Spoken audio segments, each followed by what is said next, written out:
ખેરાલુ में जबरदस्त वरसाद। खेरालू रेलवे गरनाळा में पाणी ज पाणी। जो आ पाणी 1 मीटर सुधी पाणी भराई गयु छे।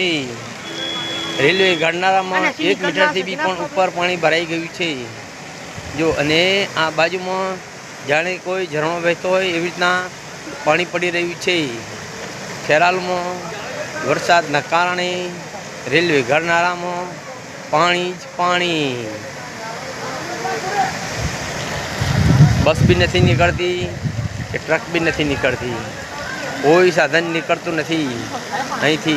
आ रीतना नाना मोटा आवरा चालू ज छे। जो आ आईसर पण साइड में मूकी दीधी छे अने एसटी बस पण साइड में मूकी दीधी छे। आ बबे एसटी समझाती आवती खेरालू में साइड में ऊभी करी देवामां आवी छे। आ बाजू गाड़ियों पण साइड में ऊभी करी देवामां आवी छे। आ वरसादना कारणे बधा ज प्रॉब्लम में पड़ी गया छे। पाणीनो कोई निकाल नहीं, माटे शुं करे।